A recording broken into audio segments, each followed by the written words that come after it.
नमस्कार साथियों। और हमारा जो आज का जो टॉपिक है हिस्ट्री के अंतर्गत प्रमुख जो कांड है, घटनाक्रम है, उनका आजकल एग्जाम के अंतर्गत 100% क्वेश्चन आता है कि पुनावड़ा कांड कब हुआ, निउचना कांड कब हुआ, तसीमो कांड कब हुआ, डाबी कांड कब हुआ, डाबड़ा कांड कब हुआ, या कब हुआ या इसके पीछे होने का क्या रीजन था, वहाँ पे कितने किसान या भील वगैरह मारे गए या शहीद हो गए थे। ये प्रश्न एग्जाम के अंतर्गत वर्तमान में पूछ रहा है। एक चीज़ और है, इन कांड का मैंने एक बार मेरे अपने Telegram channel GK with Rakesh Jangid, इसके अंतर्गत मैंने पोस्ट डाली है, सारे मैंने इकट्ठे पेज में लिख के डाल दिए हैं।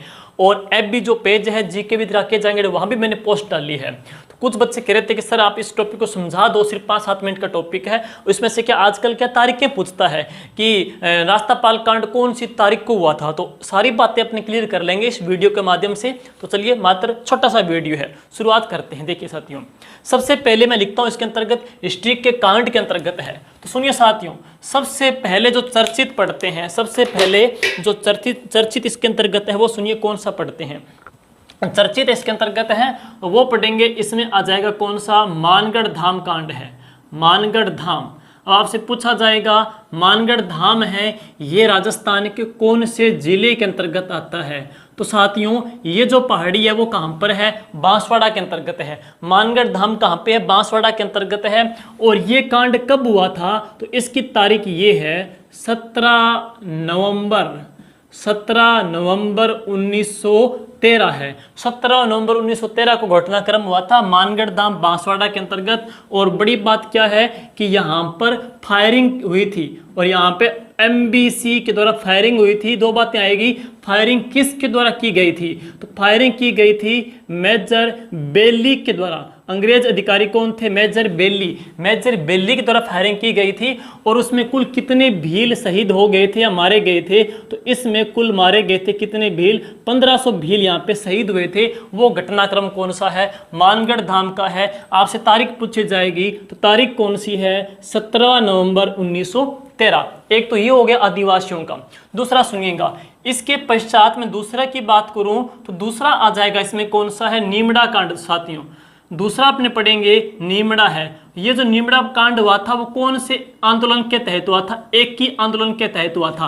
और ये जो नीमड़ा पड़ता है ये कहाँ पड़ता है, साबरकांठा के अंतर्गत है। तो उस समय ये मेवाड़ के अंतर्गत आता था। वर्तमान की बात करते हैं, गुजरात का जिला कौन सा है, साबरकांठा, वहाँ पे गांव कौन सा, नीमड़ा गांव है। तो नीमड़ा गांव में कांड हुआ था। और ये कांड कब हुआ था, 7 मार्च, यह हुआ था 7 मार्च 1922 को हुआ था। 7 मार्च 1922 को तारीख आपको देखनी है कौन सी है, 7 मार्च 1922 की बात करते हैं। वही बातें सेम आएगी यहाँ पर साथियों। जो फायरिंग के जो आदेश दिए थे ना, वो किसने दिए थे, मेजर सट्टन ने। तो अंग्रेज अधिकारी कौन था, मेजर सट्टन ने दिए थे। और यहाँ पर कुल कितने भील शहीद हुए थे साथियों, यहाँ पर कुल 1200 भील है वो शहीद हो गए थे।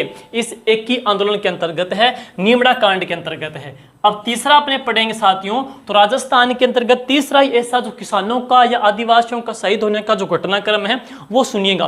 राजस्थान का अपने तीसरा पढ़ते हैं जो चर्चित है, तो वो ये है निमुचना जो पड़ता है वो अलवर के अंतर्गत एक तहसील है, कौन सी, बानसूर तहसील में पड़ता है। जिला कौन सा है, अलवर है, जिला अलवर है। और यहाँ पे महिला सीता देवी के द्वारा यहाँ पे आंदोलन किया गया था, इजारा पद्धति के खिलाफ। कभी है अपने पढ़ेंगे कि जो ऊंची बोली लगाता था उसको निश्चित टाइम के लिए जमीन दे दी जाती थी है। तो इजारा पद्धति के अगेंस्ट हुआ था, निमुचना कांड है। और ये घटना है कौन सी तारीख की, ये है 14 मई 1925 की है। तो 14 मई 1925 की बात है। 14 मई 1925 को यहाँ पे किसान इकट्ठे हुए थे और यहाँ पे फायरिंग के जो आदेश दिए थे वो किसने दिए थे, छज्जू सिंह ने दिए थे। छज्जू सिंह ने फायरिंग के आदेश दिए थे। छज्जू सिंह को कहा जाता है क्या, छज्जू सिंह को राजस्थान का जनरल डायर भी कह देते हैं। तो राजस्थान का जनरल डायर कह देते हैं छज्जू सिंह को। ध्यान रहे, छज्जू भाटी है एक चित्रकार जोधपुर शैली से, ये छज्जू सिंह, इन्हें राजस्थान का जनरल डायर भी कहा जाता है। और यहाँ पे कुल कितने किसान शहीद हुए थे, मान्यता है कि यहाँ पर 100 से लेकर के 150 तक किसान यहाँ पर है वो मारे गए थे, इसी निमुचना कांड के अंतर्गत है। इसके पश्चात है चौथा, अपने देखते हैं अगला जो घटनाक्रम साथियों, अगला जो घटनाक्रम है वो आ जाता है रास्तापाल गांव का है।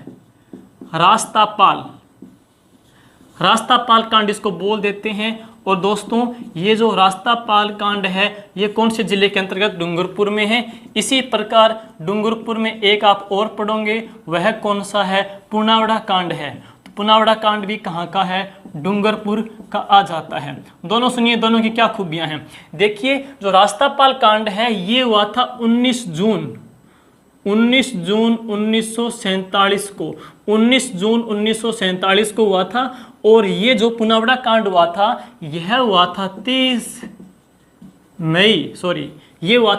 मई 1947 को है। लेकिन रास्तापाल कांड के अंतर्गत एक भील बालिका अंग्रेजों की गोली का शिकार हुई थी, कौन सी? कालीबाई है। तो यहाँ पे कालीबाई ने प्राण त्यागे थे। कालीबाई की उम्र पूछी जाए कि कितने साल की थी? 13 साल की थी। कौन सी जनजाति की थी? ये भील जनजाति की थी। अपने गुरुदेव की बात करते हैं, नाना भाई सेंगा भाई इनके गुरुदेव थे। तो अंग्रेजों के द्वारा क्या करते हैं कि सेंगा भाई को ट्रक से पीछे बांध लेते हैं और घसीट के लेके जाते हैं। इसी कालीबाई ने जब खेत से आ रही थी तो देखा कि इनके गुरुजी को बांध के लेके जा रहे हैं, तो इसने अपनी दांती से रस्सी काटी दी और अंग्रेजों ने इसको गोली से छलनी कर दिया। तो कहते हैं कि 24 घंटे के बाद है ये शहीद हुई थी। और ये शहीद हुई थी 21 जून या 22 जून के आसपास है, 21 जून के आसपास, शायद 21 जून है लगभग, है कंफर्म करके देख लेंगे। तो 21 जून को ये शहीद हुई थी, 21 जून 1947 को, 21 जून 1947 को शहीद हुई थी। लेकिन घटनाक्रम कब का है? 19 जून 1947 का है। अब है पुनावड़ा कांड। पुनावड़ा गांव पड़ता है डूंगरपुर में। 30 मई 1947 को यहाँ पर एक भील को मार दिया गया था जिसका नाम क्या है? शिवराम भील है। तो अंग्रेजों के द्वारा शिवराम भील को यहाँ पर मार दिया गया था। इसके बाद देखिएगा अगला जो घटनाक्रम है वो है तसीमो कांड का है। तसीमो कांड, देखिए साथियों, तसीमो जो कांड है वो कौन से जिले का है? ये है धौलपुर का दोस्तों। और एक इसके साथ कंफ्यूज करेगा आपको, वो कौन सा कंफ्यूज करेगा? डाबी कांड कंफ्यूज करेगा। डाबी जो कांड है वो कहाँ पे हुआ था? बूंदी के अंतर्गत है। सुनिए दोनों में क्या डिफरेंस है। तसीमो जो कांड हुआ था यह हुआ था 11 अप्रैल 1947 को। ये 11 अप्रैल 1947 को हुआ था। और जो डाबी कांड है यह 2 अप्रैल 1923 को हुआ था। दोनों सुनिए में क्या बात है, सुनो। दोनों के अंतर्गत बात आएगी किसकी? झंडे की बात आएगी है, झंडे की बात आएगी। देखो एक में तो क्या है, झंडा फहराते समय शहीद हुए थे, झंडा फहराते समय। और एक में क्या, झंडा गीत गाते समय शहीद हुए थे। अब देखिएगा, बात करते हैं 11 अप्रैल 1947 को झंडा फहराते समय धौलपुर में 2 शहीद हुए थे। एक तो क्रांतिकारी कौन था? छत्तर सिंह। और एक कौन था? पंचम सिंह है। और झंडा गीत की बात पढ़ेंगे तो आप पढ़ेंगे नानक भील,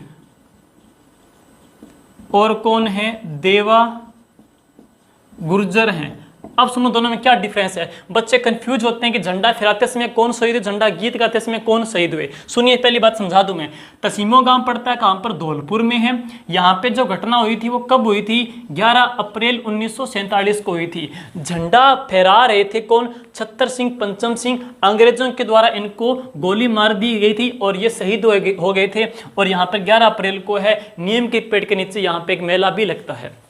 लेकिन अब बात करेंगे डाबी जो गांव पड़ता है कहां पर? बूंदी के अंतर्गत है। बात कब की है? 2 अप्रैल 1923 की है। झंडा गीत गाते समय नानक जी भील, देवा गुर्जर को मार दिया गया था। नानक जी भील गीत गा रहे थे कि मित्रों प्राण भले ही गवाना पर झंडा मत झुकाना। और अंग्रेजों के द्वारा बात करेंगे इनके ऊपर जो फायरिंग की थी, यहाँ पे जो फायरिंग की थी पुलिस अधीक्षक ने की थी। और पुलिस अधीक्षक का नाम क्या था? इकराम हुसैन है। तो इकराम हुसैन यहाँ पे फायरिंग कर दी थी जिसमें नानक भील और देवा गुर्जर यहाँ पे हाथों हाथ शहीद हो गए थे।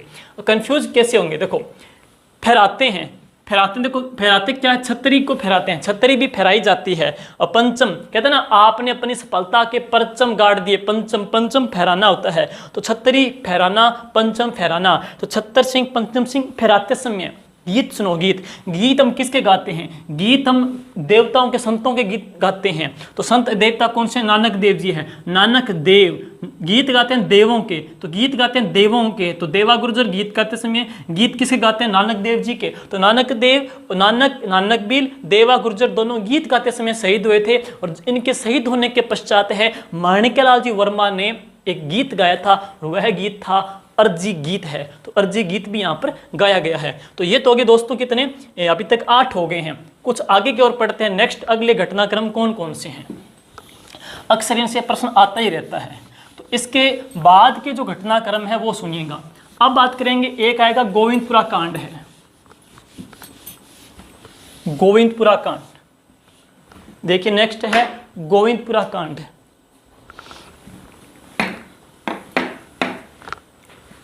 नौवां गोविंदपुरा कांड। इसके पश्चात पढ़ेंगे डाबड़ा कांड, फिर आता है रायसिंगर कांड, रायसिंगर कांड।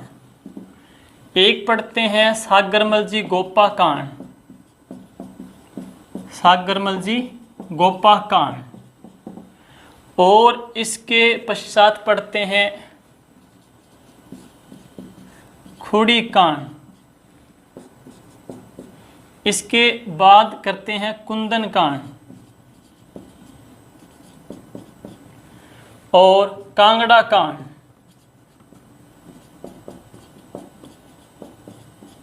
कांगड़ा कांड है। और डोगरा कांड इतना कोई इंपॉर्टेंट है नहीं, अजमेर का था, वैसे ये को खास नहीं, छोड़ते हैं इसको। सुनिए गोविंदपुरा कांड की बात करते हैं, इंपॉर्टेंट है। ये जो गोविंदपुरा कांड है दोस्तों, यह कहाँ पर हुआ था, चित्तौड़गढ़ के अंतर्गत हुआ था, चित्तौड़गढ़ में हुआ था। और यहाँ पर एक आयोग बैठा था, वो आयोग कौन सा था, ट्रेंच आयोग है। तो ट्रेंच आयोग के द्वारा यहाँ पे लाठीचार्ज किया गया था, जिसमें 2 किसान शहीद हो गए थे, रूपा जी धाकड़ और कौन, कृपा जी धाकड़ है। तो ये घटना कब की है, सुनिए ये घटना है 13 जुलाई। ये घटना कब की है, 13 जुलाई 1923 की है। तो 13 जुलाई 1923 की है। यहाँ पर 2 किसान शहीद हुए थे ट्रेंच आयोग के द्वारा फायरिंग कर, लाठीचार्ज करने से। तो एक का तो नाम क्या है, रूपा जी धाकड़, और दूसरे का नाम क्या है, कृपा जी धाकड़। तो रूपा जी धाकड़, कृपा जी धाकड़ इसी लाठीचार्ज में शहीद हो गए थे। गोविंदपुरा कांड ट्रेंच आयोग के द्वारा लाठीचार्ज से है। और इस कांड के पश्चात है इस बेंगू किसान आंदोलन की जो बागडोर है विजय सिंह पथिक खुद संभालते हैं, और इससे पहले रामनारायण जी चौधरी और अंजना जी चौधरी दोनों संभालते हैं। इसके पश्चात विजय सिंह पथिक इसको अपने हाथ में ले लेते हैं। डाबड़ा जो कांड हुआ था, डाबड़ा जो कांड हुआ था, ये डाबड़ा जो पड़ता है वो कहाँ पड़ता है, डीडोना नागौर में पड़ता है गांव। ये डाबड़ा जो कांड हुआ था यह 13 मार्च 1947 को हुआ था। 13 मार्च 1947 को हुआ था। और किसके नेतृत्व में हुआ था, मथुरा दास माथुर। तो मथुरा दास जी माथुर है, माथुर के नेतृत्व में हुआ था। यहाँ पे रामू राम है, रुग्गा राम है, राम नारायण है, पन्ना राम है, ये किसान यहाँ पे शहीद हुए थे। तो यहाँ पे लाठी चार्ज के अंतर्गत बात करते हैं, पन्ना राम है, रामू राम है, रुग्गा राम है, राम नारायण है, ये किसान लाठीचार्ज से यहाँ पे शहीद हुए थे। और ये घटनाक्रम ये आंदोलन किसके नेतृत्व में हुआ था, मथुरा दास माथुर। मथुरा दास माथुर एक पुरस्कार भी दिया जाता है, आप कमेंट में बता देना किस फील्ड में दिया जाता है। मथुरा दास माथुर पुरस्कार है। रायसेनगर जो कांड दोस्तों, रायसेनगर कांड की बात करेंगे तो 1 जुलाई की बात है, 1 जुलाई 1946 की बात करते हैं। 1 जुलाई 1946 के अंतर्गत है। रायसेनगर के अंतर्गत यहाँ पर शार्दुल सिंह के द्वारा कहने पर यहाँ पे है सैनिकों के द्वारा लाठीचार्ज या फायरिंग की गई थी। और इस फायरिंग में एक किसान यहाँ पे शहीद हो गया था, कौन, बिरबल ढालिया। तो यहाँ पर बिरबल ढालिया है वो शहीद हो गए थे। और ये प्रश्न पटवार भर्ती में पूछा गया था कि राजस्थान के अंतर्गत कौन सी किसान आंदोलन किस प्रजामंडल में बिरबल दिवस बनाया गया था, तो बीकानेर प्रजामंडल में है। और एक बिरबल जो शाखा है इंदिरा गांधी नहर IGNP की एक शाखा भी निकाली गई है जैसलमेर के अंतर्गत, बीकानेर बिरबल शाखा के नाम से है। तो बिरबल दिवस भी बनाया गया था, बीकानेर प्रजामंडल में है। बिरबल ढालिया शहीद हो गए थे और 1 जुलाई 1946 को रायसेनगर के अंतर्गत है और उन्हीं की याद में बिरबल दिवस बनाया जाता है। देखिए सागरमल जी गोप्पा, जिन्होंने आज़ादी का दीवाना, जैसलमेर का गुंडा राज है, ये कुछ किताबें लिखी थी इन्होंने हैं। जैसलमेर के शासक, निरंकुश तानाशाही शासक जवाहर सिंह की नीतियों के खिलाफ में हैं। तब इनको बंदी बना दिया गया था, इनको जेल में इनको घोर यातना दी गई थी। तो बात करते हैं सागरमल जी गोप्पा के ऊपर घोर यातनाएं दी गई थी। और जेलर कौन था? जेलर था गुमान सिंह। ध्यान रहे, जेलर गुमान सिंह था, लेकिन राजस्थान में गुमान शाही सिक्के है ना, वो कोटा में चले थे। गुमान सिंह ने इनके ऊपर मिट्टी का तेल छिड़के इन पे आग लगा दी थी। और ये घटना कब की है? 4 अप्रैल है। तो 4 अप्रैल 1946 की बात है। और यहाँ पर शहीद कौन हो गए थे? सागरमल जी गोप्पा। तो सागरमल जी गोप्पा शहीद हो गए थे।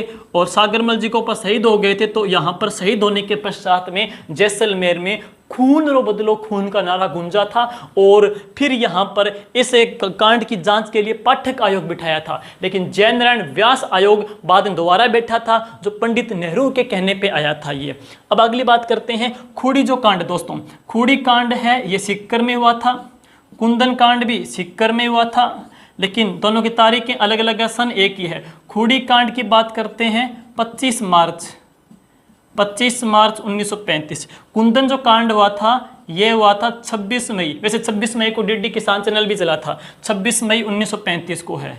लेकिन दोनों की बात करेंगे, दोनों के समय यहाँ पे अंग्रेज अधिकारी कौन था? कैप्टन वेब था। तो खूड़ी कांड में कैप्टन वेब के कहने के ऊपर यहाँ पे लाठीचार्ज फायरिंग हुई थी, जिसमें 4 किसान शहीद हुए थे। तो खूड़ी कांड में 25 मार्च 1935 को वेब के कहने पर 4 किसान शहीद हुए थे। दूसरी बात है कुंदन कांड भी सीकर में हुआ था, कब? 26 मई 1935 को कैप्टन वेब के कहने पे 4 किसान शहीद हुए थे। लेकिन बड़ी बात क्या है कि इस कुंदन कांड की जो गूंज है ना, कुंदन कांड की जो गूंज है ब्रिटिश की जो संसद है, जिसका नाम है हाउस ऑफ कॉमन में भी गूंजी थी। तो ब्रिटिश संसद हाउस ऑफ कॉमन में भी कुंदन कांड की गूंज है वहां पे गूंजी थी, उस मैटर वहां पे उछला था, तब चर्चित है। कांगड़ा कांड की बात करते हैं दोस्तों। कांगड़ा कांड बीकानेर के अंतर्गत हुआ था, कब? 1946 को है। डोगरा कांड की बात करते हैं, ये अजमेर के अंतर्गत हुआ था, इतना कुछ चर्चित नहीं है। तो कई बार क्या पेपर में क्या है, घटनाक्रम कब कब हुए, तारीखें पूछ लेता है, किस आयोग ने अंजाम दिया, या वहां पे कौन किसान शहीद हुए। जैसे पुनावड़ा कांड में शिवराम भील है, रूपाजी कृपाजी धाकड़ है, छत्तर सिंह पंचम सिंह है, इत्यादि प्रश्न एग्जाम में आते रहते हैं। और आजकल क्या इन्हीं प्रश्नों की पूछने की परिपाटी है। तो 7-8 मिनट का वीडियो देख लेंगे तो आपके पेपर में कुछ बातें आपकी याद रहेगी है। तो वीडियो को आप बिल्कुल शेयर कर दीजिए दोस्तों, लाइक कर दीजिएगा और कमेंट कर दीजिएगा। Thank you. जय हिंद, जय भारत।